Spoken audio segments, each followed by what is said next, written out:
बिस्मिल्लाहिर्रहमानिर्रहीम। अस्सलामुअलैकुम। मैं हूं एडवोकेट मोहम्मद इशफाक और आप देख रहे हैं मेरा यूट्यूब चैनल।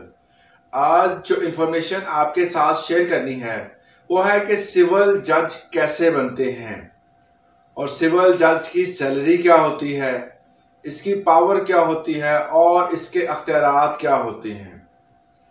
सिविल जज के हवाले से मुख्तलिफ सवालात किए जाते हैं कि जी सिविल जज कैसे बना जाता है।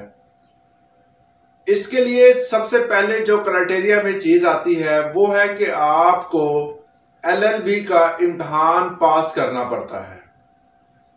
वकालत की डिग्री अगर आपके पास होगी तब ही आप सिविल जज के इम्तहान के लिए अहल होंगे। सिर्फ डिग्री ही काफ़ी नहीं है, इसके साथ आपको बतौर वकील किसी भी बार काउंसिल में 2 साल का एक्सपीरियंस चाहिए होता है। 2 साल के लिए आप किसी भी बार काउंसिल में रजिस्टर्ड होके, जो कि आजकल प्रोसेस है कि आप LLB करने के फौरन बाद किसी भी बार काउंसिल में जाकर रजिस्टर होते हैं।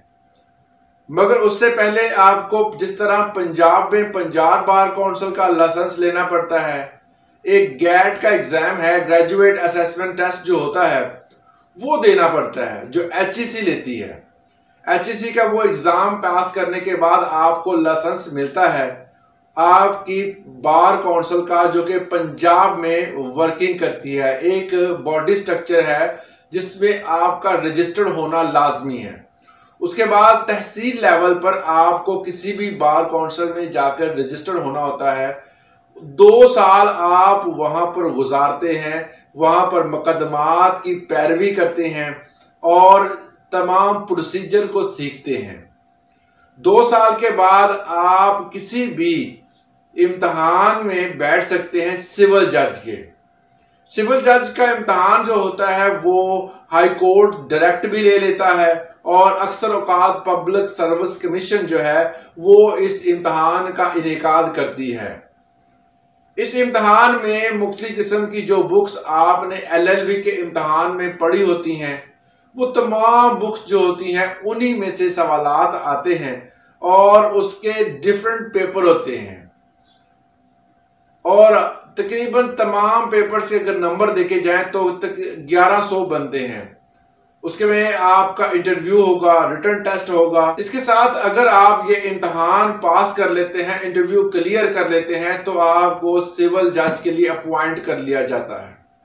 आमतौर पर सिविल जज की अगर देखा जाए तो इसका ग्रेड 17 होता है और ग्रेड 17 की जो तनख्वाहें पाकिस्तान में दी जाती हैं उनसे थोड़ी ज्यादा, क्योंकि ये फेडरल बोर्ड के अंडर आता है, फेडरल अदारा है और फेडरल अदारे की पाकिस्तान में तनख्वाहें जो होती हैं वो बाकी रूटीन में दी जाने वाली तनख्वाहों से थोड़ी सी ज्यादा होती हैं।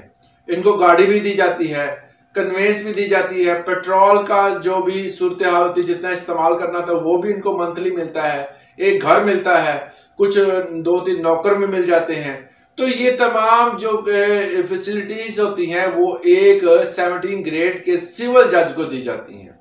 अब सिविल जज की ड्यूटीज क्या होती है, उसकी पावर्स क्या होती हैं। सिविल जज बनने के बाद ये जरूरी नहीं है कि आप सिर्फ फैमिली केसेस ही सुने।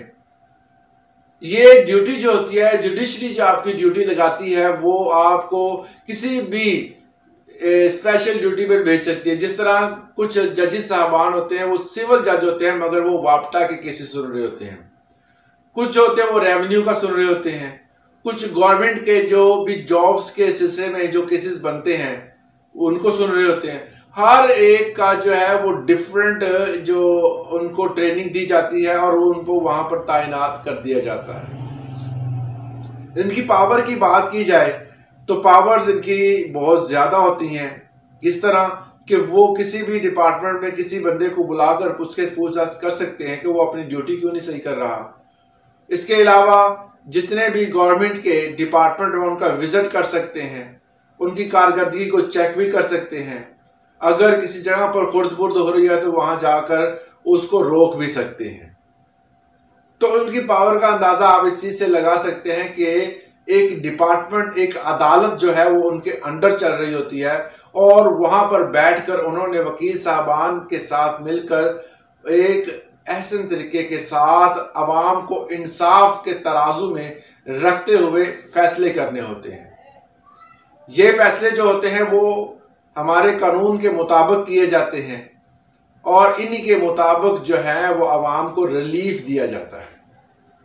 अक्सर औक़ात ये सवाल करते हैं, कुछ मैं कमेंट्स में देखा है कि जी जजेस और जो डीपीओ जो होता है वो ये बराबर होते हैं। डीपीओ जो है वो अलग एक डिपार्टमेंट है, और उनका काम जो होता है वो लॉ एंड ऑर्डर की सूरत हाल को बरकरार रखना होता है। जजेस का काम इंसाफ देना होता है। हमारे कानून के मुताबिक जो है वो आवाम को रिलीफ दिया जाता है। तो ये डिफरेंट डिपार्टमेंट का आपस में जो आप अक्सर औक़ात लोग पूछते हैं, अक्सर बच्चे पूछते हैं कि जी ये दोनों बराबर हैं, इनकी पावर्स कितनी हैं। सिविल जज जो होता है वो उसकी अपनी ड्यूटीज होती हैं, वो जिसको अंजाम देता है। कि डीपीओ, एक एसएचओ, उनका अलग सिस्टम होता है, वो उनका एक बॉडी स्ट्रक्चर है, और जुडिशरी का एक अलग बॉडी स्ट्रक्चर है, तो इनको कंपैरिजन बनता नहीं है।